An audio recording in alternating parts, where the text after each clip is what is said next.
Welcome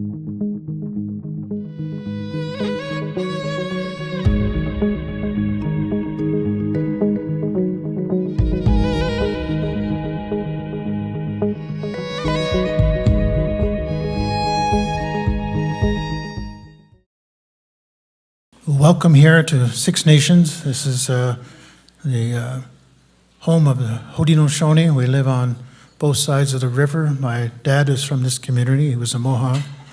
He was an iron worker, traveled over to New York to build buildings, and he met my mother. And they built a family of 5 of us.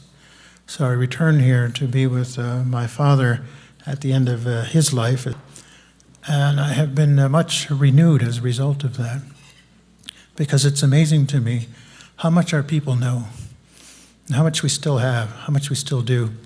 As I travel all around the country, I meet a lot of people who have lost their ceremonies or losing their language or really losing their identity. So this is a very special place to all of us. Our neighbors, the Anishinaabe people, the Mississaugas, had a couple of settlements near here. They now live at the Credit community adjacent to the Haudenosaunee Grand River Tract. Prior to that, there were neutral people living here. We don't know for sure. They're like our distant relatives. They spoke Iroquois languages. They lived in longhouses. They cultivated corn, beans, and squash. They grew tobacco, and we had a relationship with them. So imagine this. My ancestors have been coming up here to hunt and to fish and to trade for centuries, for a long time. We moved over here starting with 1784, so it's become our home. And no matter where you go, this is your mother. It isn't like she's just hid over here, she's everywhere.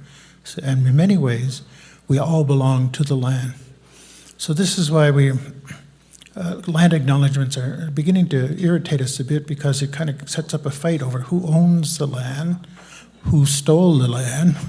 But in our saying, the land holds us, and it's in that spirit that we've gathered here today. Let me start with this wampum belt here. This is a replica of a wampum belt.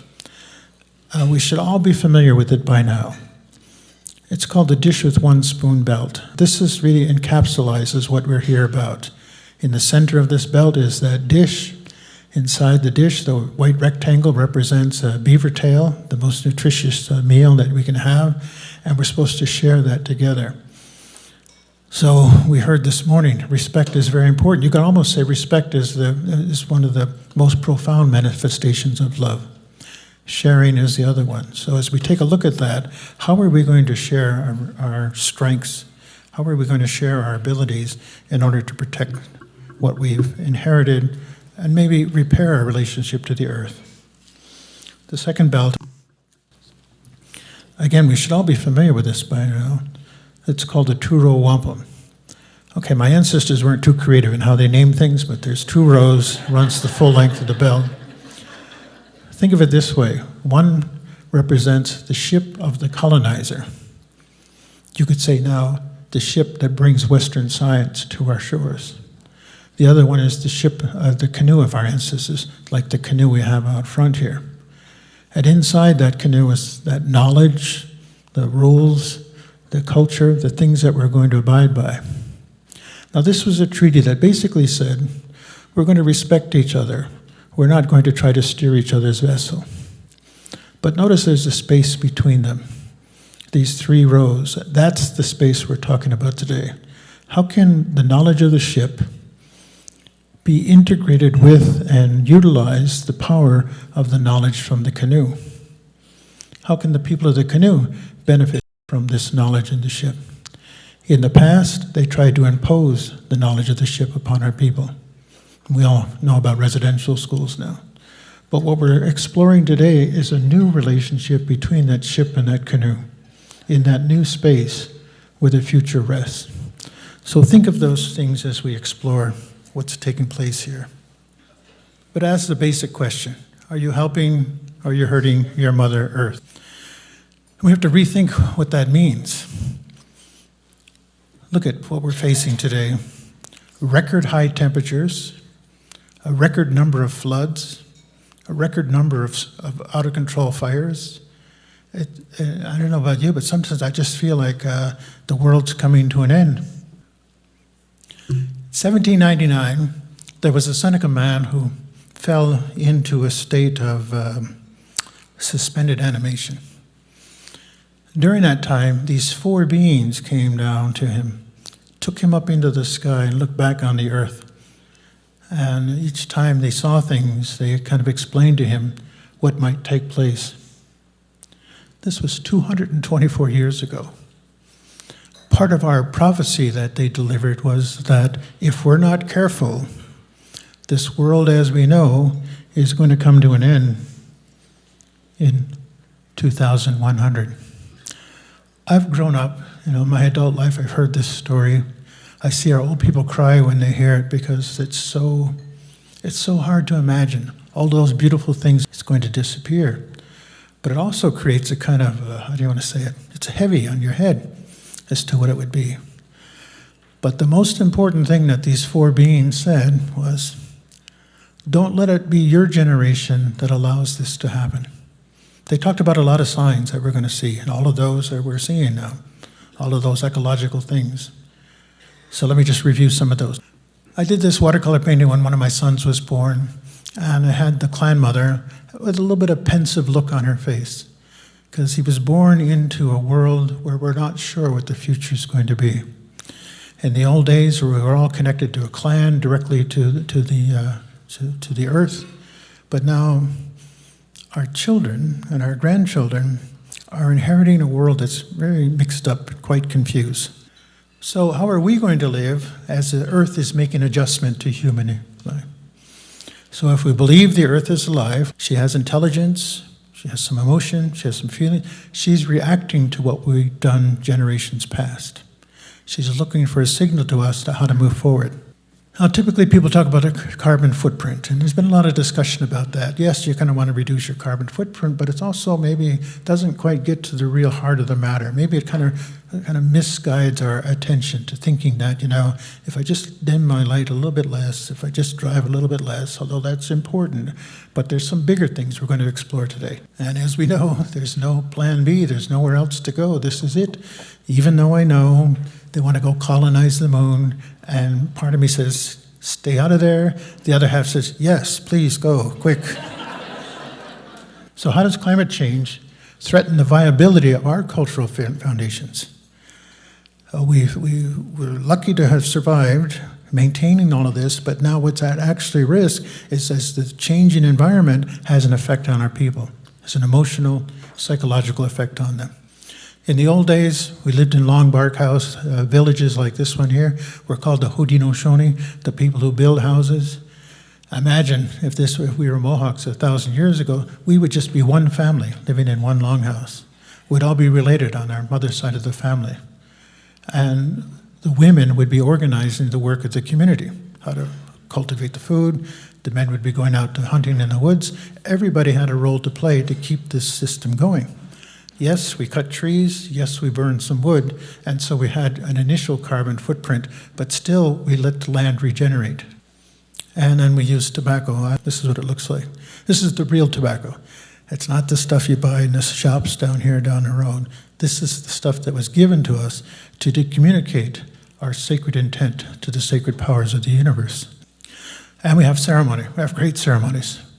And it always amazes me. I've tried to raise my kids going to watch them participate in these ceremonies of thanksgiving and of gratitude, but things are changing, right? Like, usually we're just now starting to tap maple trees, but they've been flowing all along, and so we used to look at signs in nature, so that's when we do a ceremony, so our things are changing. And I believe this is really the ultimate question about how we're going to cope with climate change. How are we going to feed ourselves in the future if the Earth's going to withhold its sustenance? If it's getting so severe you can't plant, you can't cultivate, you can't harvest. So have to think about it. We're lucky today. We just call people and they come and deliver some food. But it's not always going to be that way. And then when you look at that, food is such a great blessing. Right? All of our cultures have things to do around food. We've been working here with Deb Barnt on our project on the Earth Table's Legacy to try to explore the meaning of that, bring this intercultural, intercontinental connection back together, because food is the one common denominator we can understand. But I was really quite stunned when you realize how many people flew in an airplane, drove a car, took a train in order to go home for Thanksgiving. So think of that. Think of how much pollution was generated through all this traffic to go home to give thanks. You got to ask, what are we giving thanks for? And I'm not advocating you should all stay home for Thanksgiving, but you might want to think about that, because what we do determines that future that those four beings talked about. So it just makes me wonder sometimes how we live. On my ride here, we're stuck in traffic. Cities are all about growth, all about flushing more toilets. I just don't know if we've already passed the tipping point. We'll talk a little bit about that today too. But what I do know is our planting is changing already. The nature of our harvest is changing. Our fields are burning up already. It makes you wonder what it's going to be 10, 20 years down the road. On one side is what they call tusk-rower corn, long white corn. It's great. So, some of the ears are 24 inches long. The stalks used to grow 20 feet tall. It's a great gift from that one little seed. Talking about an investment. That one little seed, you get this whole ear of corn. But now look at the corn on the right. It's corn, though, that has been tempered with because of poor germination, because of poor weather conditions. So when I talk about how's climate change going to affect us, well, here's a good example.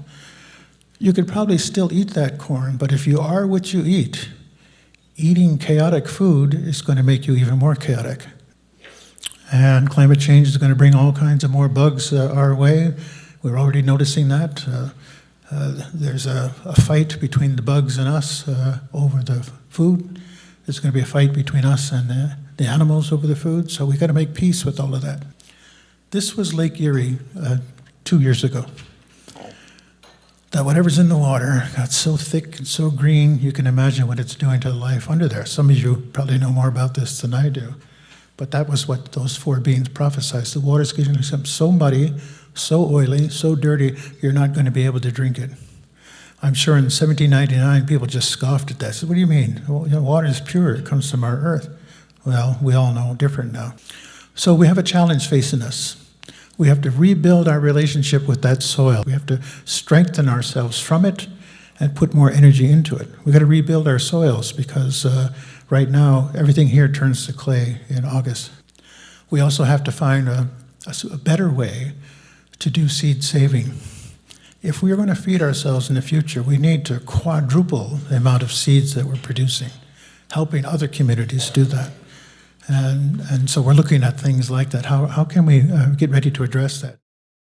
Haudenosaunee, people who build longhouses, we may have to become the people who build greenhouses, because in order to deal with climate change and looking at that, if you get a chance to visit the community, we have a greenhouse right here on Highway 54, and they are helping to restore natural plants, but we don't have greenhouses yet that's helping to produce food.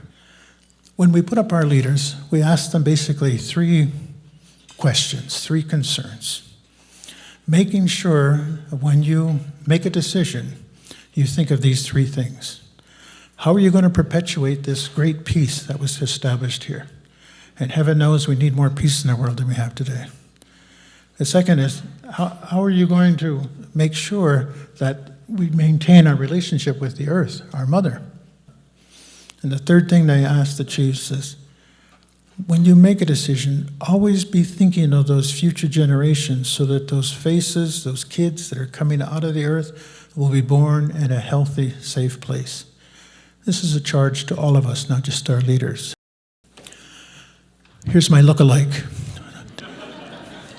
I actually had a chance to meet David Suzuki in a longhouse here a few years ago. And everybody always said, you look just like David Suzuki. So when I finally got up close to him, I said, that's not true. You look like me. But here's when he gave up on environmentalism, and I understand what he was saying, so he was the champion of it all, but now he's disheartened because of that.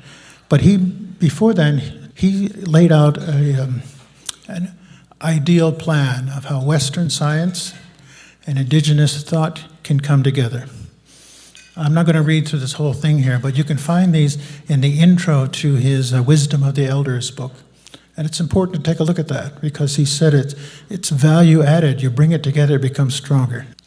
Both use originality, both have internal coherence, both have an intellectual integrity, both aim to discover a sense of order, both create a vision of nature that is interconnected, both accept our reliance upon nature.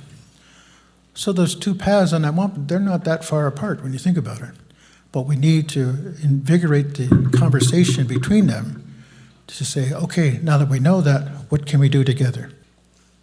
So building that ethical space in Naturo is a very important part of what we're taking a look at. How two-eyed seeing, how they dish with one spoon, how respect for natural law can help us create that space in between because our futures, all of our futures depend on the work that we do. And so when you look at two-eyed seeing, it's really about listening to each other so well, we comprehend what we're saying, and then we can find a way to blend it together. My friend Oren, one of his modern mantras is this value change for survival. The Onondagas invested in trying to develop a vertical greenhouse with a Swedish company called Ohsweken International. It was that thing, the blend of technology with Indigenous thought, trying to look at how are we going to feed ourselves in the future. Now, whether something like this is viable or not, we need to discuss. My friend Daniel Coleman wrote this book that it's become the thing that I recommend everybody read, Yard Work, taking a look at what is the biography of your backyard? Who used to live there before? How does the geology work? What was the history of it? And you need to know your land acknowledgement is your connection to that place, your intimate connection to place. And I'll conclude with this painting here, The Joy of Dancing. It gives my heart great joy when I see my girls dance in the Longhouse, and they love to dance, they love to sing, they participate in all of that. But really what the issue is, what do we do between the ceremonies? How do we conduct ourselves? What do we carry forward? How much garbage do we produce? So it's my hope that when the seventh generation looks back at us and asks the question, what did you do? I hope we can say we did more than just dance. Dance is important, but we have to do all the other hard work